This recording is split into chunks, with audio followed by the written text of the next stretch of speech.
Hi, in this video I'll help you get to know your car a little better. At the end of this video I've put together a straightforward infographic that summarizes all the key points. Like, subscribe and comment below. It really helps. Hey, if you're a Dodge owner, I'm willing to bet you've had that sinking feeling when the check engine light comes on. And if your scanner spits out code P1524, you might be thinking, this sounds complicated. But stick with me, because we're going to walk through exactly how to fix this, step by step, and you can probably do it without even leaving your driveway. There it is, the check engine light. It just has this special talent for ruining a perfectly good day, doesn't it? Your mind immediately starts racing, thinking about the worst-case scenario and, of course, the potential repair bill that comes with it. So you grab your trusty code reader, you plug it in, and bam, up pops P1524. Okay, what on earth does that mean for your engine? Let's figure it out. All right, let's get right to the bottom of this. That code might look like something out of a sci-fi movie, but trust me, the issue behind it is usually surprisingly simple. It really all boils down to your engine's lifeblood, its oil. So, what is your car trying to tell you with P1524? In the simplest terms, it means your engine's oil pressure is just too low for the variable valve timing, or VVT system, to do its job. Now, think of the VVT system as your engine's lungs. It controls how deeply the engine breathes to give you the best performance. And if the oil pressure is off, it just can't take the right breath at the right time.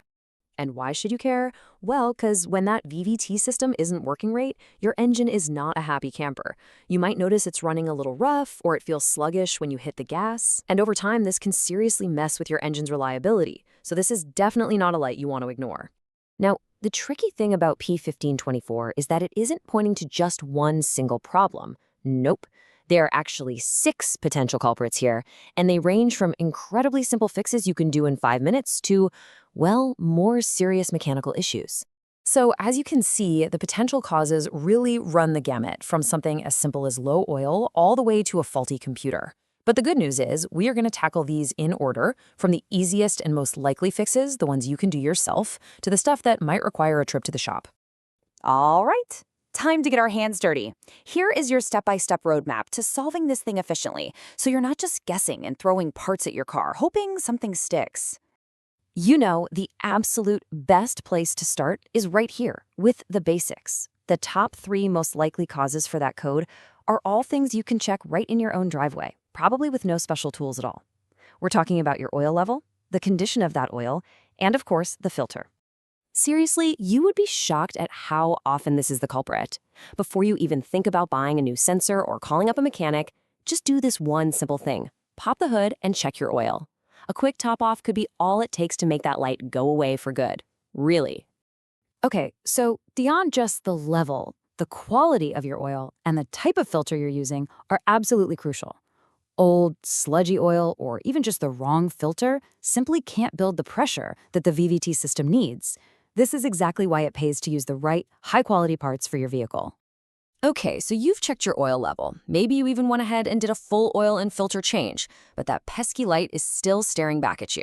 Well, if the simple stuff doesn't do the trick, it's time to dig a little deeper into the more mechanical possibilities. Now we're moving into territory where you'll probably need a professional. The issue could be mechanical failure, like an oil pump that's just getting weak and can't push the oil with enough force anymore. This isn't something you can just see by looking under the hood. It takes the right diagnostic tools to figure out. You know, sometimes the problem isn't the oil pressure at all. It's the part that measures it. If that little engine oil pressure sensor goes bad, it can tell the computer the pressure is low when it's actually perfectly fine. It's kind of like having a faulty thermometer that tells you you have a fever when you feel totally great. The computer is just making a decision based on bad information. And finally, we have the rarest cause of them all, a faulty powertrain control module, or PCM. This thing is your vehicle's brain, and while it can fail, it is extremely uncommon.